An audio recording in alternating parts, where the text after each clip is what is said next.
Voilà les amis, c'est l'heure, c'est les vacances. On the road with a motorbike, hanging around between the mountains. Donc regardez ce château.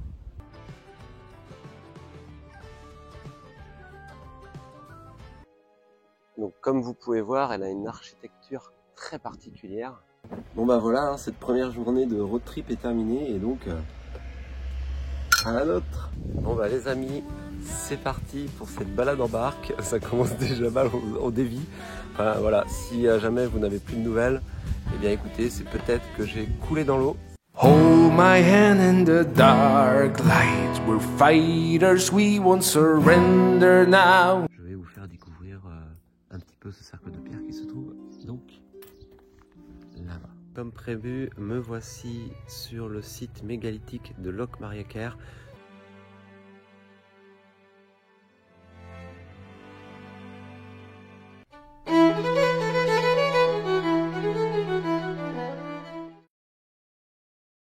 Salut à tous, et avant de vous emmener dans cette vidéo de road trip pendant 4 jours, je vais vous présenter le partenaire de cette vidéo qui est donc la marque EasyKeer.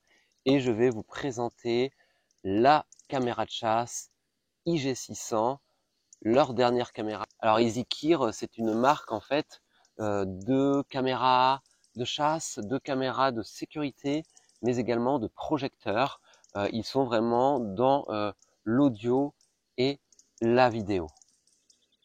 Donc la caméra IG600 que je vais vous présenter est une caméra qui va être un compagnon idéal pour ceux qui sont passionnés voilà, de nature ou bien tout simplement pour l'utiliser en tant que caméra de surveillance, puisque beaucoup utilisent des caméras de chasse également pour la surveillance. Imaginez capturer des instants magiques de la faune sauvage, de jour comme de nuit. Voilà, et en fait, elle a un double capteur, comme vous pouvez le voir, hein, un double capteur 4K 60p et avec une vision nocturne Starlight, ce qui en fait une caméra très performante de jour comme de nuit et avec des images et des vidéos d'une clarté vraiment époustouflante. J'ai pu la tester, elle est vraiment incroyable. Donc, elle est ultra résistante pour les intempéries, donc soleil, pluie, neige, ça ne lui fait pas peur. En plus, elle va se fondre vraiment dans le décor, comme vous pouvez voir, facilement. Elle va passer vraiment inaperçue grâce à son design. Et ce qui est vraiment intéressant avec l'IG600 également, c'est que son capteur de marche va être ultra rapide. 0,1 seconde pour se déclencher, ce qui fait qu'en fait, elle va être discrète, elle va pas faire peur aux animaux et elle va pouvoir capturer les meilleurs moments, que ce soit en photo et vidéo. En plus, elle est hyper économique en énergie puisque simplement une série de piles va lui permettre en fait de durer plusieurs mois. Donc je vous montre. Donc vous pourrez simplement mettre 4 piles et elle durera plusieurs mois avec celle-ci. Ensuite, si vous voulez qu'elle dure encore plus longtemps, vous pouvez en mettre 8. Et l'avantage également avec celle-ci, c'est que vous avez une possibilité de brancher une power bank, donc une batterie, pour l'alimenter également. Donc ça en fait une caméra facile d'utilisation. En plus, vous pouvez la connecter en Wi-Fi grâce à son application et donc suivre tous les événements, sa batterie, les photos qu'elle a prises et puis tout ce qui va avec la surveillance. Et avec son écran LCD de 2,4 pouces, vous pourrez bien évidemment voir tous les détails, même sans la brancher sur un ordinateur par exemple. La carte SD, c'est une 32 Go qui est offerte avec et on peut aller jusqu'à 256, donc vraiment une taille incroyable pour une caméra de chasse. Voilà, la caméra de chasse IG600 d'EasyKeer, une très bonne caméra si vous êtes passionné de nature, si vous êtes passionné de chasse, si vous voulez simplement l'utiliser pour une caméra de sécurité. La caméra EasyKeer IG600 sera votre compagnon idéal au quotidien.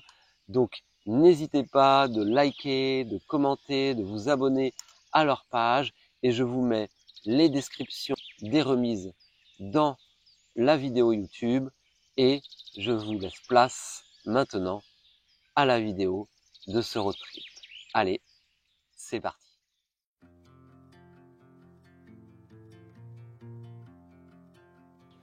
Voilà les amis, c'est l'heure, c'est les vacances et bien évidemment, il pleut.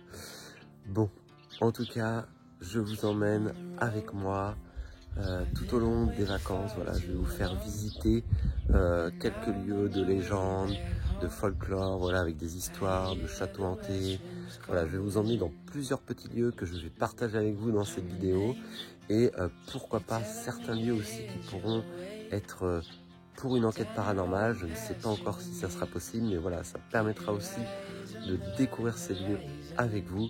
Donc c'est parti, la deuxième maison est prête derrière moi et c'est parti pour de nouvelles aventures. Allez, go! On the road with a motorbike, hanging around between the mountains, coast to coast, you know how to drive. Dragonflies are on the sunset, can you believe we're together? We're celebrating September.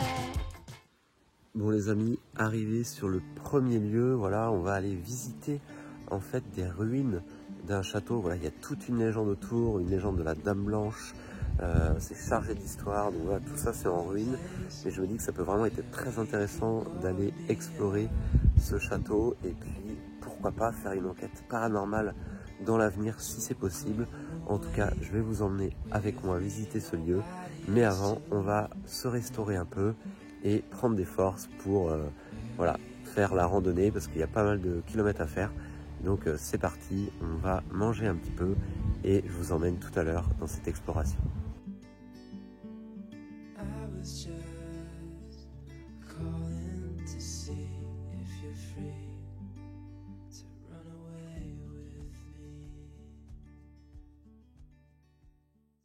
Bon bah les amis, c'est parti pour cette randonnée de plusieurs minutes. Le château est derrière nous, mais il faut qu'on emprunte un chemin de randonnée. Donc certaines personnes disent qu'il n'est pas forcément complètement accessible, mais vous le voyez derrière moi et il faut faire tout un détour. Donc voilà, on va essayer de s'aventurer pour réussir à s'approcher des ruines et pouvoir filmer voilà, ce beau château avec ces histoires de Dame Blanche. Allez, c'est parti, on y va. Donc regardez ce château incroyable.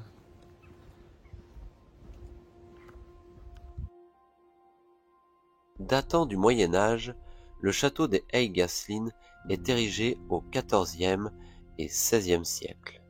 On voit parfois danser d'étranges formes blanches au bout de l'allée des Demoiselles.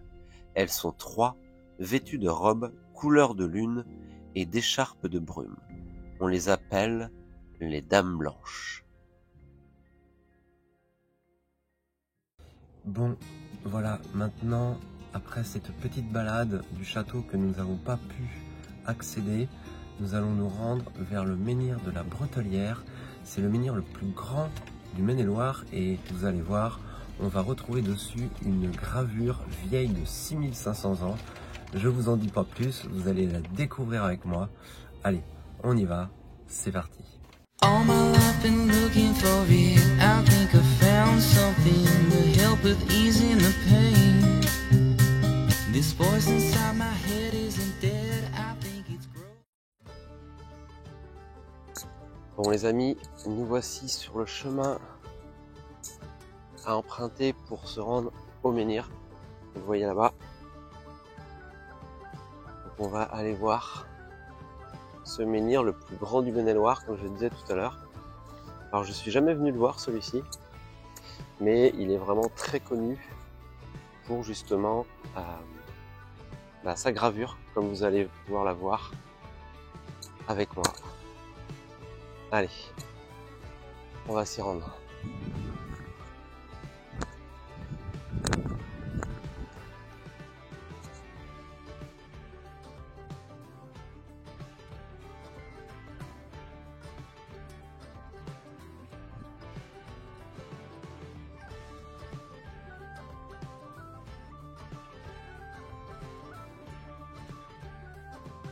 Donc le voici, comme vous pouvez le voir, ce fameux menhir. Il fait 6 mètres 20 de haut et il est très particulier car il a justement cette fameuse gravure qu'on ne retrouve, en tout cas très rarement, en France.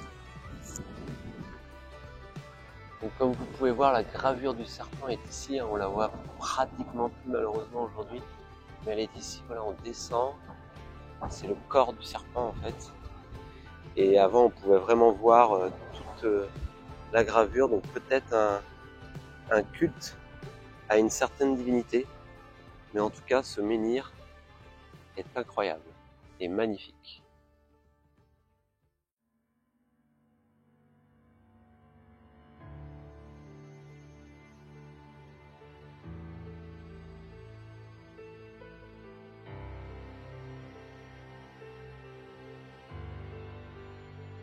Érigée au néolithique il y a environ 6500 ans, la pierre levée de Bretalière est un bloc de ce granit rose que l'on trouve 600 mètres au nord du site. Elle mesure 6,20 m pour 7,70 m de circonférence, ce qui en fait la pierre levée la plus haute du Maine-et-Loire. Sa face nord présente sur les 2 tiers supérieurs gravée en faux relief une ligne brisée qui, développée, atteint 5,50 m de longueur. Très altérée par l'érosion, cette gravure exceptionnelle, découverte en l'an 2000 par le marécois Paul Rot, est difficilement visible en plein jour, mais elle se révèle par un éclairage rasant, en particulier vers 17h30 en mars et en septembre.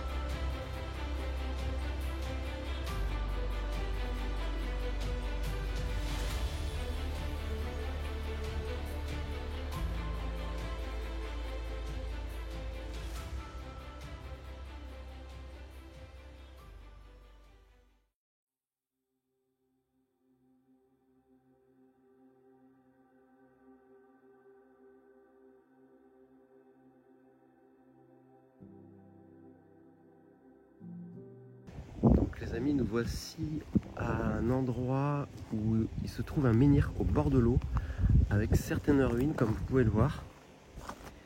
Et donc nous sommes venus voir pour savoir si c'était accessible et puis qui sait, pourquoi pas venir faire une enquête ici.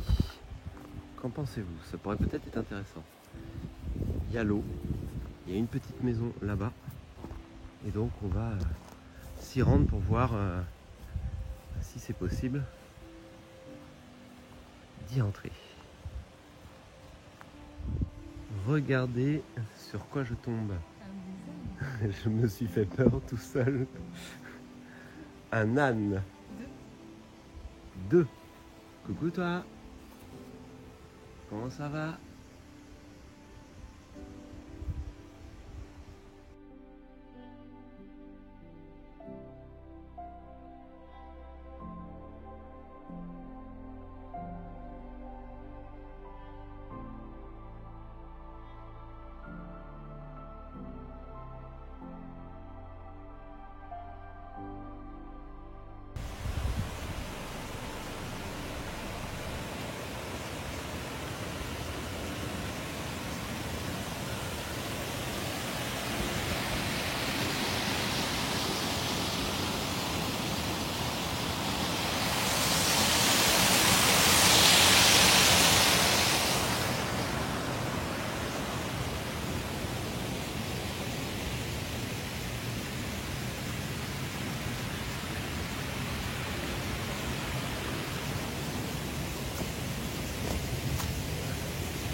Donc les amis, nous voilà à une prochaine étape de notre road trip pour cette première journée. Donc ici, nous sommes sur un lieu qui est très particulier puisque nous avons beaucoup de légendes concernant des sorcières et une certaine chapelle que l'on va aller voir tout à l'heure. Et je vous raconterai de toute manière la petite histoire au fur et à mesure de cette visite. Allez, c'est parti, on va explorer ce magnifique paysage. Donc j'espère qu'en tout cas ce road trip vous plaira puisque voilà, j'ai pris beaucoup de temps pour pouvoir justement vous offrir tous ces beaux paysages, donc du Maine-et-Loire jusqu'à la Bretagne. On est aussi à un endroit très particulier, comme je vous le disais, et on va pouvoir aller visiter cette chapelle qui est plutôt gothique et assez ancienne, et je vais vous montrer, regardez, cette petite mare, et c'est sûrement la mare où on appelle la légende de l'herbe aux sorcières. Donc regardez, la voici. Donc là il est dit que des sorcières se rassemblaient, il me semble. Et vous pouvez voir la chapelle au loin là-bas, que nous irons voir tout de suite après.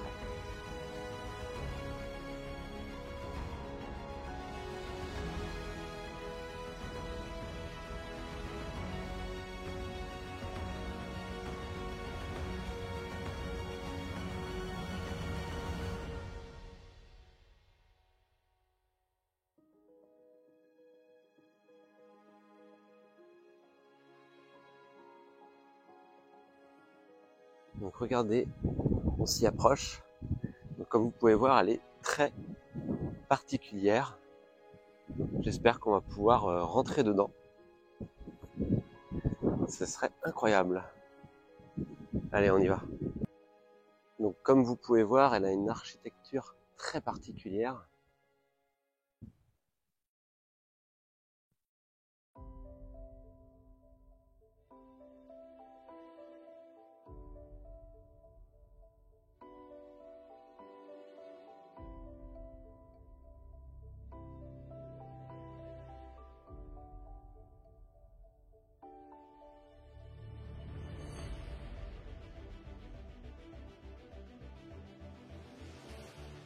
Donc malheureusement, comme vous pouvez voir, on ne peut pas pénétrer à l'intérieur. Bon, je pense que c'est voilà, par sécurité, puisque malheureusement certains viendraient casser.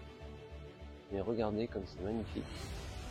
Dommage qu'il y a le grillage, je peux pas vous montrer mieux que ça. En tout cas, cette chapelle est vraiment très particulière.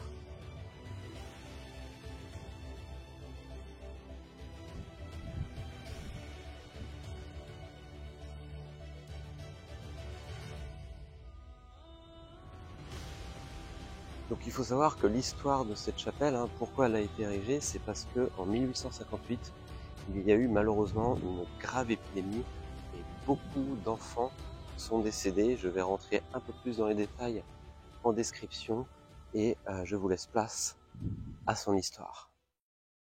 Swing low, sweet chariot, coming for the Caribbean. Le site de la lande du Puy Saint-Bonnet accueille un élément singulier du patrimoine culturel et religieux local. La chapelle du Chêne Rond. De style néo-gothique, cette chapelle a été édifiée en 1858 à la suite d'un vœu émis pour mettre fin à une épidémie d'angine diphtérique de 1857 à 1858. Des plaques commémoratives ont été mises en place afin d'honorer les enfants décédés lors de cette tragique épidémie.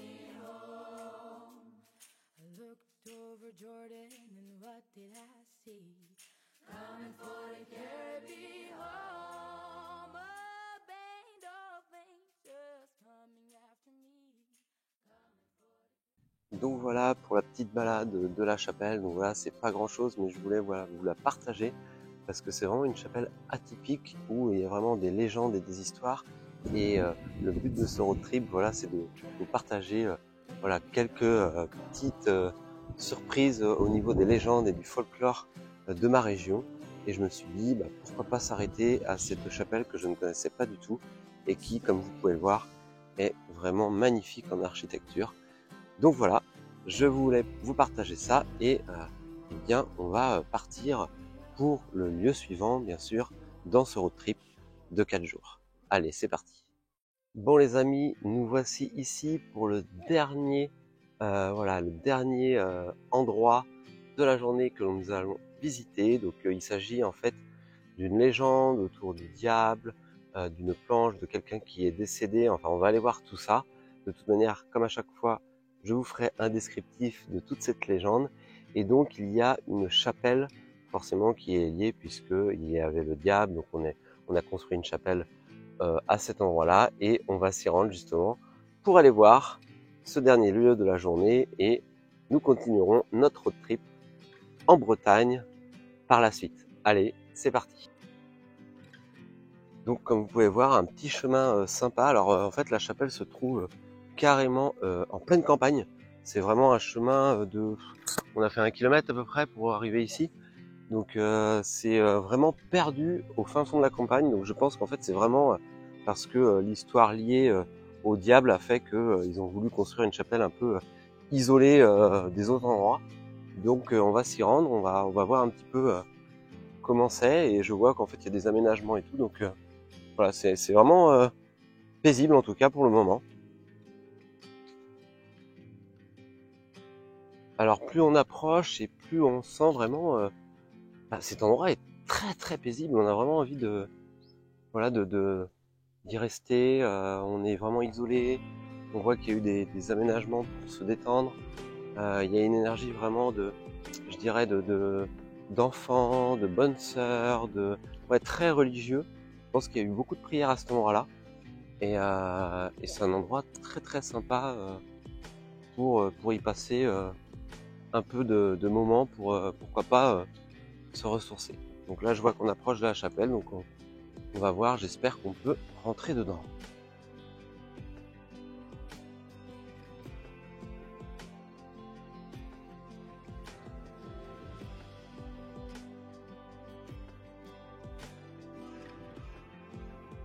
Donc voici la petite chapelle. Alors comme vous pouvez le voir, malheureusement on ne peut pas y rentrer. Après je pense que c'est vraiment une question de sécurité.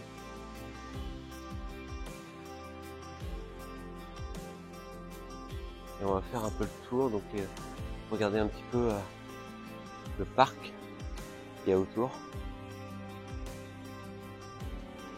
Donc, comme je vous disais, un endroit vraiment très très paisible.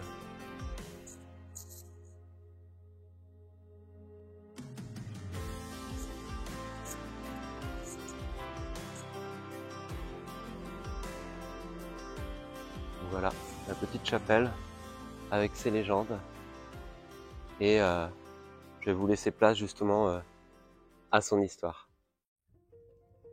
La chapelle de la Planche-Grelet date du XVIIe siècle. La légende raconte qu'une nuit de 1697, le métayeur Michel Plessis veut traverser le pont au Jard à Saint-Georges-des-Gardes, mais le ruisseau étant cru. Il n'y avait qu'un tronc d'arbre pour le franchir. Pétrifié, il promet à la Sainte Vierge de revenir ici exposer son image si elle vient à son secours. Il parvient à traverser et le lendemain l'agriculteur revient placer une statuette dans un ormeau au bord de la rivière. Une autre légende raconte que non loin d'ici, une pierre nommée Baal aurait vraisemblablement servi aux druides. Ce monument inspirait l'horreur par l'imagination et la superstition et laissait supposer que des esprits malins, dont le diable, prenaient possession de ce lieu et que des sacrifices humains étaient procédés lors de certains rites.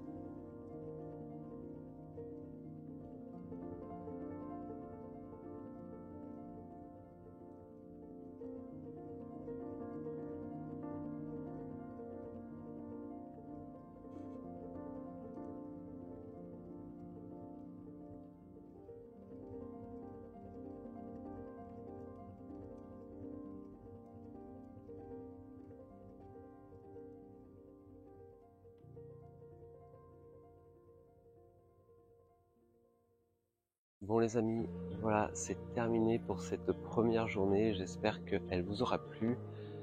Demain, beaucoup de surprises puisque on va se diriger vers le golfe du Morbihan. Donc vous verrez, on va vous emmener voilà sur une île où il se passe pas mal de légendes et pas mal d'histoires.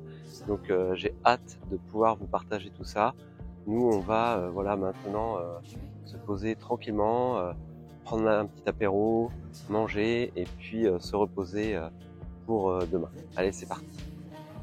À plus tard. Bon bah voilà, hein, cette première journée de road trip est terminée et donc à la nôtre. Allez, à la vôtre.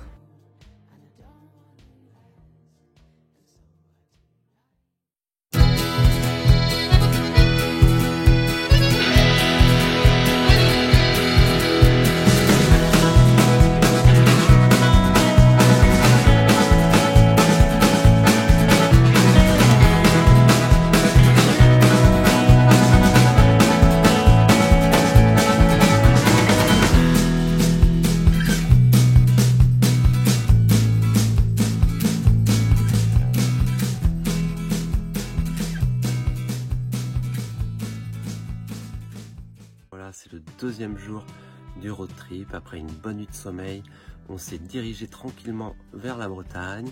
Et là, voilà, on s'est arrêté pour faire une pause dans le parc régional de la Bruyère. On va en profiter pour manger. Alors, sachez qu'en fait, c'est un parc protégé qui est rempli de faune et flore sauvage avec des maisons en chaume. C'est un endroit vraiment magnifique et incroyable. Et du coup, on va vous emmener cet après-midi faire un tour en barque pour découvrir justement cette merveille de la nature. Et puis par la suite, il y aura d'autres lieux surprises que je vous ferai découvrir pour ensuite voilà, se rendre à la Bretagne pour notre troisième jour de road trip demain. Allez, c'est parti, on va manger et je vous emmène par la suite dans cette magnifique balade. Bon bah les amis, c'est parti pour cette balade en barque. Ça commence déjà mal au débit. Enfin voilà, si jamais vous n'avez plus de nouvelles, eh bien écoutez, c'est peut-être que j'ai coulé dans l'eau. Nous sommes en train de dévier, voilà. Allez, c'est parti, je vais vous faire visiter ce magnifique coin tout au long de notre balade.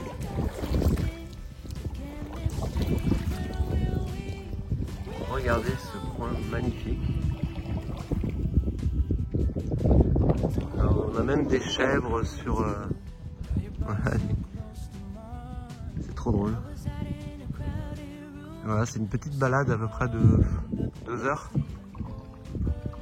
Et on va bien rigoler à découvrir tout ça.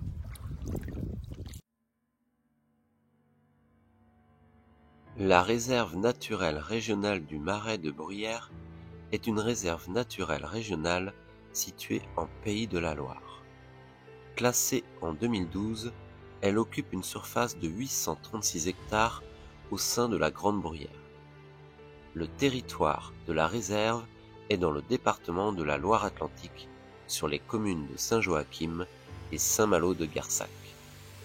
Il se compose de 3 secteurs distincts, la réserve du Charreau de Pendille au nord, la réserve Pierre-Constant à l'est et la réserve des Grands Charreaux au sud. Le site comprend un sous-ensemble de milieux identiques à ceux rencontrés dans la Bruyère. Plans d'eau et roselières, prairies inondables, un réseau de canaux sépare les différentes parties. Pour la Fivonne, il est en connexion forte avec d'autres zones humides, proches comme l'estuaire de la Loire, les marais salants de Guérande ou le golfe de Morbihan. Les mammifères comptent 12 espèces dont la loutre d'Europe. La Fivonne observée sur le site compte 73 espèces dont la sarcelle d'hiver, le canard chipot ou le canard souchet. La Bruyère est le premier site français pour la nidification de diverses espèces comme le busard des roseaux, le butor étoilé, la guifette noire ou la marouette ponctuée. Le Marais est une importante zone de halte migratoire pour les limicoles et les anatidés. Les inventaires de la flore indiquent 15 espèces d'intérêt patrimonial, telles que l'iris.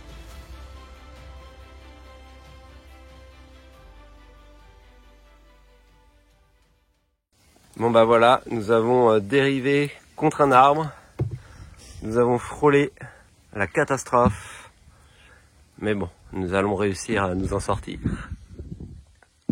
Et voilà, cette balade en barque est terminée. Alors comme vous pouvez le voir, comme je vous disais tout à l'heure, hein, il y a des maisons en chaume ici.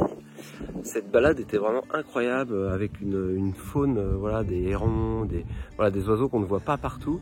Et vraiment c'était un moment paisible, mais aussi physique, parce que c'est vrai que pendant 1h30, faire du pagaie, pagayer, c'était vraiment physique. Donc voilà, une belle balade. Et puis maintenant, bah écoutez, on va se diriger vers un autre lieu et vous allez voir, je pense que vous allez adorer. Allez, c'est parti. On the road with a motorbike, hanging around between the mountains, coast to coast, you know how to drive. Dragonflies around the sunset, can you believe we're together? We're celebrating September. What do you mean it's forever? Bon les amis, nous voici sur le deuxième lieu de la journée. Donc on va vous emmener sur des ruines de château, le château de Rinrouette. Donc voilà, qui a été bâti entre le XIIIe et le XVIIe siècle, c'est-à-dire qu'à la base il était en bois et il a fini en pierre. Donc vous allez voir, cette visite va être incroyable, le château est vraiment magnifique et je vais vous emmener tout au long de cette visite. Allez, c'est parti, c'est derrière moi. Donc comme vous pouvez le voir, voici les ruines du château. L'énergie est vraiment incroyable, on sent vraiment une énergie bon enfant, une énergie du partage, de bon enfant. Franchement, c'est vraiment une énergie qui est très agréable ici. Des fois, on sent les batailles, etc. Mais ici, on voit quelque chose de plutôt paisible. Et c'est vraiment agréable comme énergie. C'est très médiéval également. Donc voilà, je vais vous emmener tout au long de cette visite. Et puis, je vous ferai un historique, bien évidemment, de ce château en voix off. Allez, on y va. Le château de Rinrouette est une forteresse médiévale située sur la commune d'Herbignac, en Loire-Atlantique. Construit au XIIe siècle dans ce qui est alors le duché de Bretagne, il est progressivement aménagé jusqu'au XVIIe siècle, puis abandonné en 1793. Très différent des châteaux perchés, le château de Rinrouette se situe en bordure du marais de Bruyères qui lui sert de défense naturelle. 3 grandes familles se succèdent sur le site du XIIe au XVIIIe siècle. Au XIIIe siècle, l'enceinte est composée de 6 tours reliées par 5 courtines. Les ouvertures situées au niveau des tours sont des archères. Au milieu du XIVe siècle, du fait de la menace de la reprise de la guerre entre la France et l'Angleterre, Guy de Roquefort renforce le système défensif et fait creuser des douves et érige un boulevard circulaire de défense. Le châtelet d'entrée est équipé d'un pont-levis qui ne permettait qu'à un piéton d'entrer ou de sortir. Grâce au financement apporté par la duchesse Anne, Jean IV de Rieux rénove son château. Il fait ériger des murs de séparation formant des pièces de caractère domestique dans la barbacane. Il aménage dans la cour intérieure un somptueux corps de logis avec un escalier à paliers. C'est l'un des premiers construits dans le royaume de France.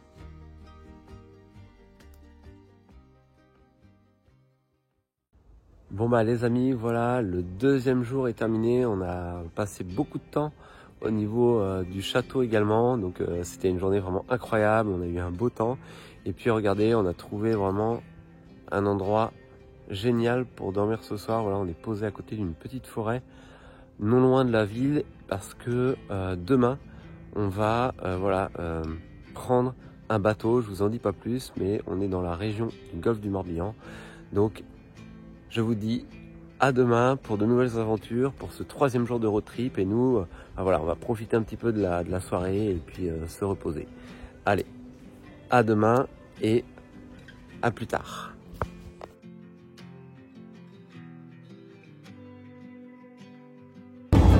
Bon les amis, c'est parti pour ce 3e jour de road trip. Et aujourd'hui, regardez, on prend un bateau. Voilà, on en a pour à peu près 40 minutes. Je vous réserve la surprise, vous verrez sur quelle île on va pour ceux qui connaissent un petit peu le golfe du Morbihan. On va passer voilà toute une journée sur l'île, aller explorer voilà tous les vestiges, les dolmens, les fontaines miraculeuses, voilà tout ce qu'il peut y avoir sur cette île. Donc je vous partagerai tout ça tout au long de la journée et place à la traversée en bateau. Allez, c'est parti.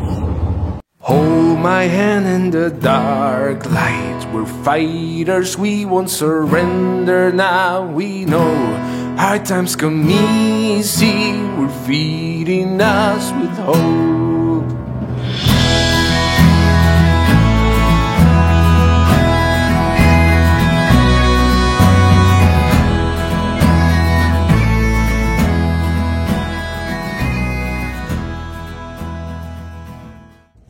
Voilà, nous sommes arrivés sur l'île.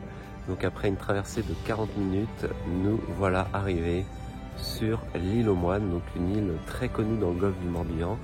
Donc on va voilà faire pas mal de randonnées aujourd'hui puisque on va faire le tour de l'île, aller visiter les vestiges. Il y a des dolmens, il y a des fontaines, des puits, voilà des menhirs, etc., etc. Donc on va aller voir tout ça. Je vais vous emmener avec moi tout au long de la journée. Et j'espère qu'on aura un petit peu plus de soleil parce que c'est vrai qu'aujourd'hui c'est pas terrible, mais bon, le principal c'est qu'il pleut pas. Allez, on va y aller, c'est parti. Donc là en fait on arrive dans le petit bourg de l'île. C'est vraiment magnifique, paisible, il n'y a aucun bruit forcément à part voilà les bruits du quotidien pour les restaurants, les magasins, mais il n'y a pas de voiture ou très peu. Donc c'est vraiment très intéressant. Et regardez, c'est magnifique quoi.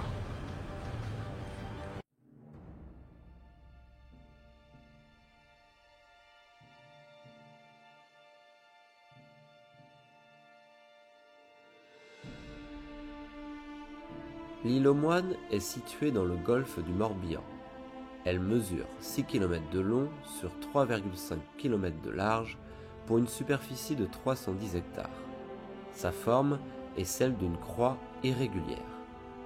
Elle est habitée depuis l'époque néolithique, comme l'attestent les dolmens encore visibles, ainsi que d'autres vestiges. Si l'île aux Moines s'appelle ainsi, cela n'a pas toujours été le cas. Elle fut dans un premier temps dénommée Criales ou Croix Courte, puis Enizenac, qui traduit en français donne l'appellation l'île aux Moines. Propriété à une époque des moines de l'abbaye Saint-Sauveur de Redon, suite à un don du roi de Bretagne Erispoé, il n'y en aura jamais eu à résider. Elle était peuplée de marins, de pêcheurs et d'agriculteurs.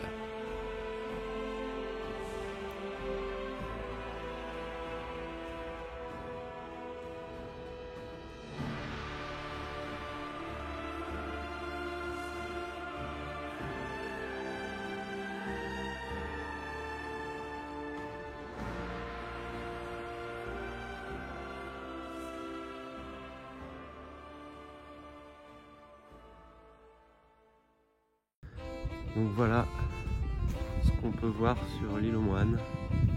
Donc là on est en train de faire plusieurs parcours. C'est le parcours moyen avant de manger. Voilà, il y a quelques fontaines et puis on va surtout aller voir la pointe qu'il y a là-bas. Apparemment on a des vues assez magnifiques sur les pointes de l'île. Voilà, on va s'y rendre tranquillement. Après au niveau des fontaines, c'est vrai que c'est un peu dommage, ils sont pas forcément entretenus ou ouverts au public, mais ça permet d'ajouter une touche de folklore dans la promenade. Donc cet après-midi, après notre pause déjeuner, on ira justement faire le grand parcours de 9 km. Et là, il y aura dolmens, cercle de pierre. Voilà, ça sera vraiment rempli de légendes bretonnes. Donc je vous y emmènerai tout le long de l'après-midi.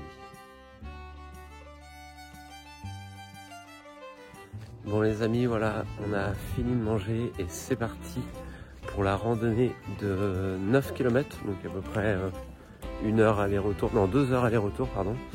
Et on va aller voir le Cromlech, donc le cercle de pierre qui est présent sur l'île. Donc vous allez pouvoir voir un petit peu voilà, ce cercle.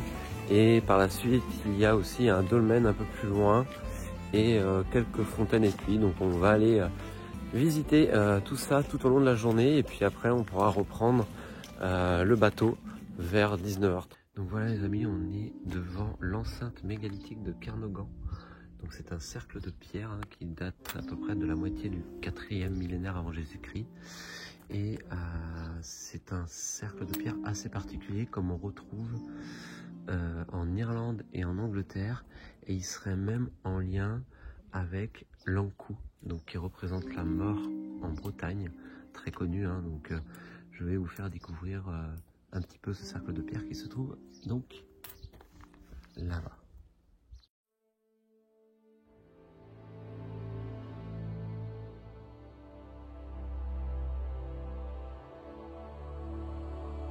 Cette enceinte mégalithique se situe au centre de l'île aux Moines, en direction de la pointe de Pennap. Elle forme un arc de cercle évasé ouvert vers le sud-est et mesurant environ 65 mètres dans sa longueur maximale. Constitué de 34 monolithes, cet ensemble est remarquablement conservé. Il présente à son extrémité nord-ouest un menhir plus grand que les autres, appelé le Moine, du fait de sa ressemblance avec une silhouette portant une capuche. Il représente sur son dos de petites gravures circulaires appelées cupules, caractéristiques de la période néolithique.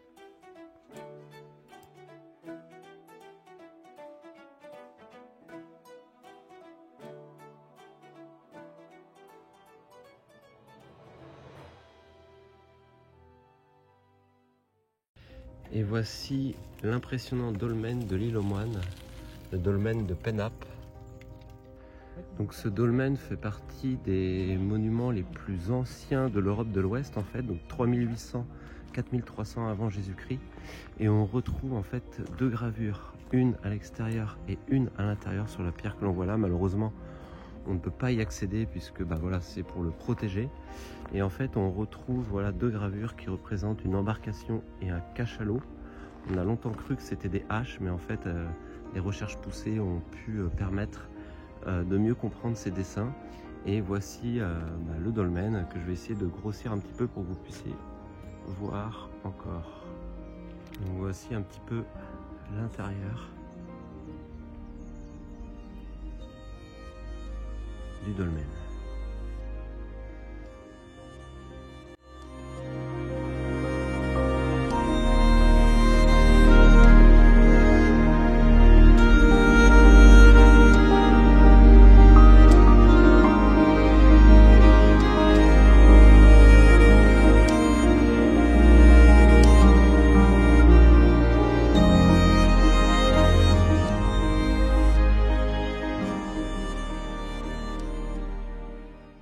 Bon voilà, on va rentrer maintenant au bourg puisque on a fini de faire la randonnée dans le sens de l'allée et on a décidé de rentrer par le chemin côtier parce que c'est quand même beaucoup plus sympathique. Et une fois arrivé au bourg, eh bien on va se poser un petit peu avant de reprendre le bateau pour rentrer dans notre seconde maison ce soir.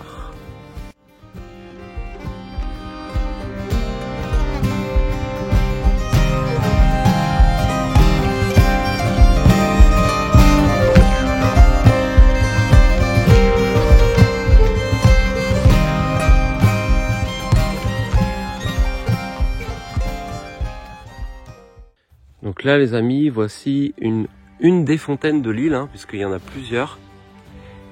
Et elles ont tous un lien avec des choses miraculeuses. Donc celle-ci, je sais pas du tout, il précise pas, mais bon, souvent c'est pour les yeux, pour les malades. Mais voilà, elle est énorme. Regardez les granites, impressionnant.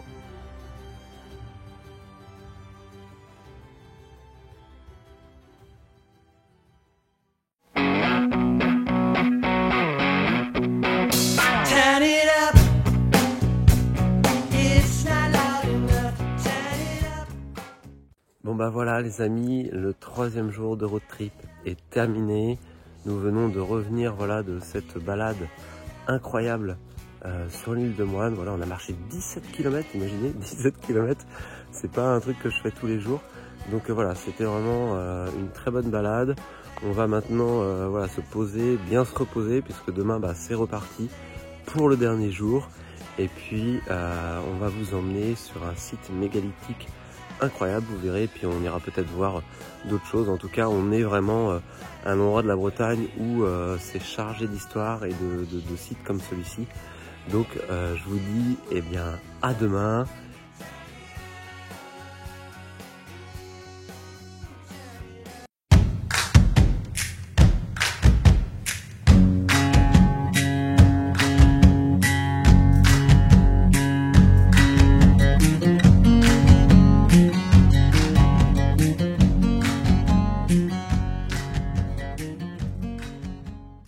Salut les amis, aujourd'hui 4e et dernier jour de notre trip.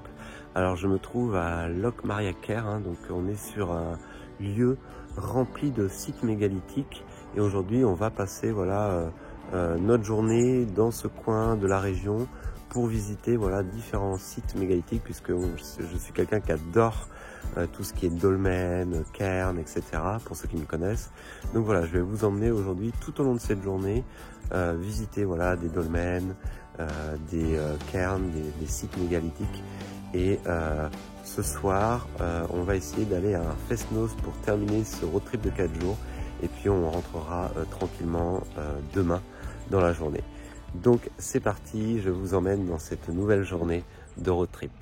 Comme prévu, me voici sur le site mégalithique de Locmaria-Cair. Donc derrière moi, vous pouvez voir un menhir brisé. Donc ce menhir, je vais vous le montrer un peu plus en détail tout de suite. Donc ce menhir brisé est tombé lors d'un séisme en fait, et il s'est donc brisé en 4 morceaux, comme vous pouvez le voir. Donc c'était vraiment un menhir qui était énorme, puisqu'il il mesurait 21 mètres de haut et 330 tonnes. Imaginez la grandeur et la grosseur du menhir. Alors pour ce menhir, c'est vraiment un mystère, puisque on ne sait pas du tout comment il a été ramené ici, puisque la pierre utilisée se trouvait à 10 km. Et vu la grandeur, voilà, le poids surtout du menhir, on ne sait toujours pas comment ils ont fait pour le ramener ici. Donc comme vous pouvez le voir, il s'est brisé en plusieurs morceaux.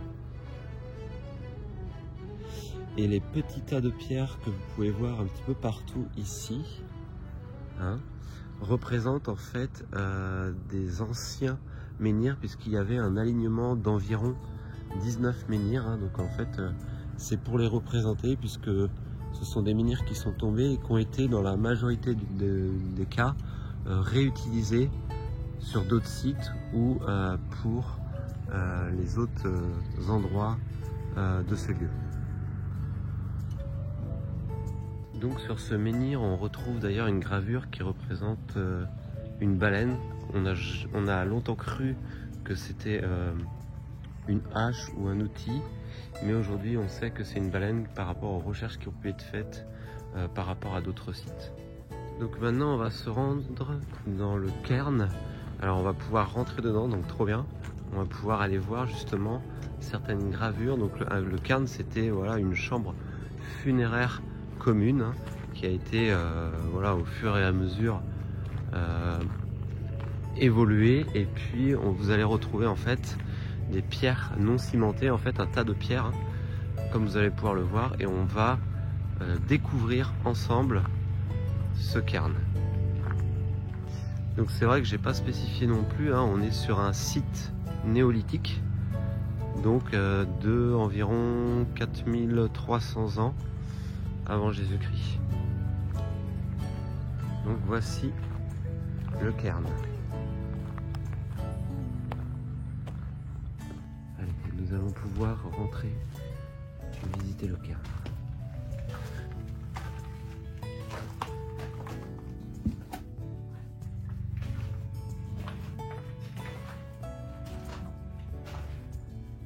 Donc regardez cette dalle gravée qui est incroyable.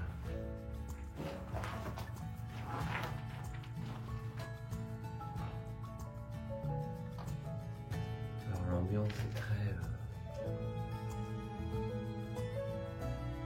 tellurique.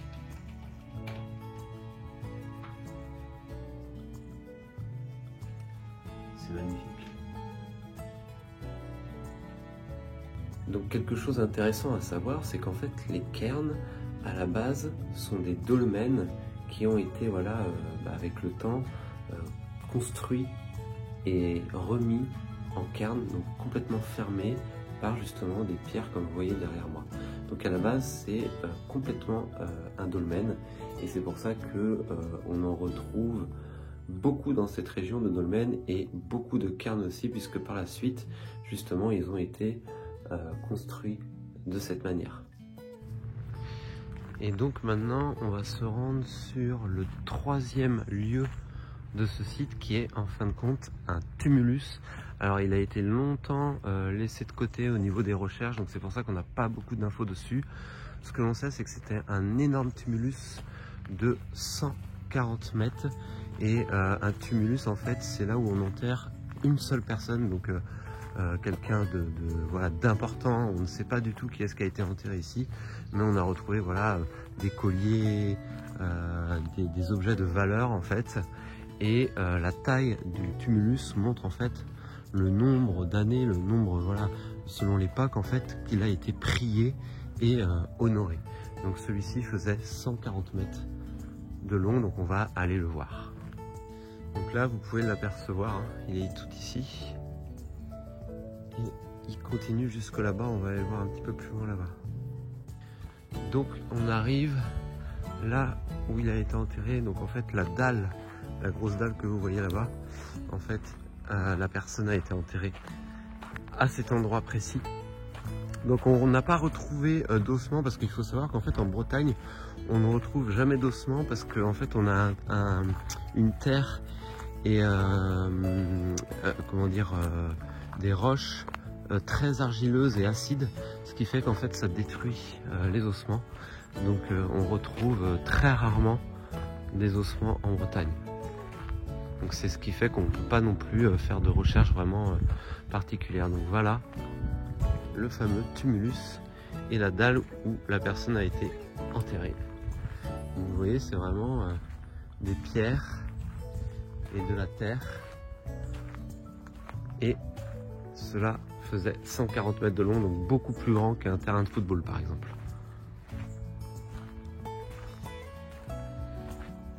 Et la différence aussi entre le cairn et le tumulus, c'est que le tumulus c'est de la pierre et de la terre, alors que le cairn justement on va retrouver que de la pierre. Donc ça c'est intéressant aussi de connaître cette différence. Donc voilà pour ce site de Locmaria-Caire. On va aller voir d'autres mégalithiques dans le coin, dans la région, et j'espère en tout cas que cette petite visite vous aura plu.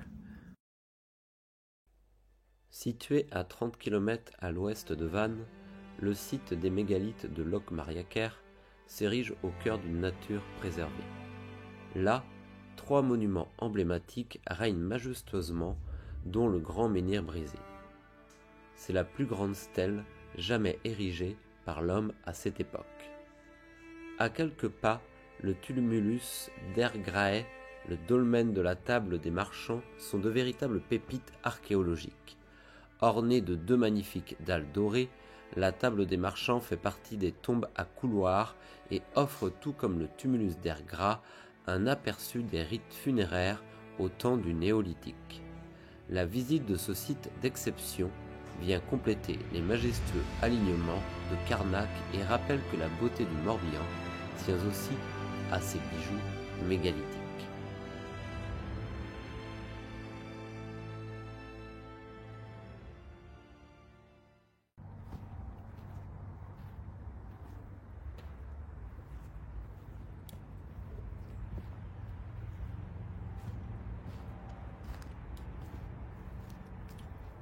Donc voici un deuxième tumulus. On va pouvoir rentrer dedans. L'entrée se fait ici. C'est incroyable, il y a des maisons qui ont été construites tout autour. Et on va descendre.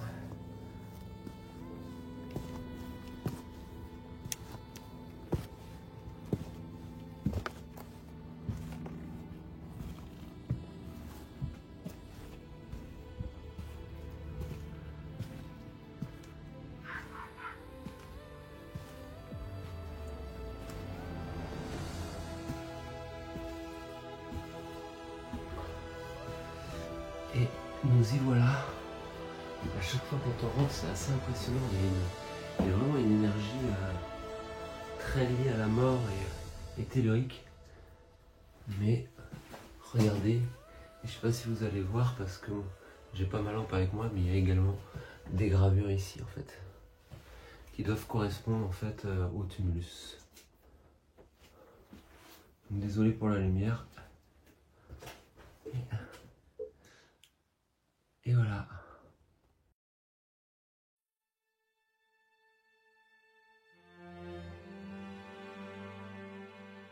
Cette visite du golfe du Morbihan m'a rappelé l'immense richesse des vestiges mégalithiques. Cette région chargée d'histoire m'offre à chaque visite un rappel des merveilles de mes racines ancestrales.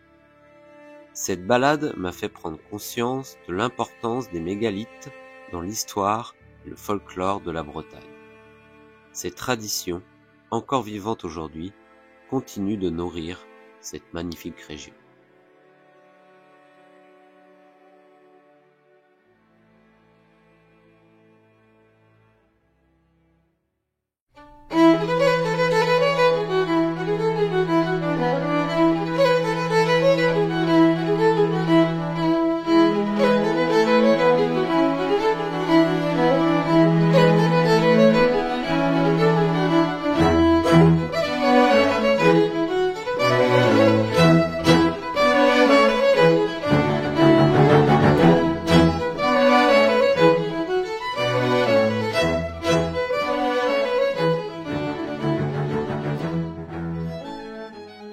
Bon les amis, voilà, je suis rentré à bon port, plus qu'à tout ranger, voilà les affaires voilà, qu'on avait emportées, tout s'est super bien passé pour le retour.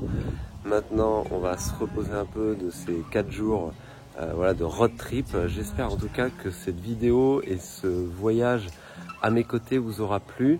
N'oubliez pas également, puisque j'ai beaucoup de demandes aussi par rapport à ça, d'aller sur ma boutique pour voir un petit peu tous les services que j'offre et également ce que je vends, puisque c'est une boutique ésotérique. Et donc du coup, n'hésitez pas, si vous avez des questions, à venir me voir en privé. Et écoutez, moi je vous dis à très vite pour de nouvelles enquêtes et passez de bonnes vacances et un bel été. Allez, à bientôt. Salut!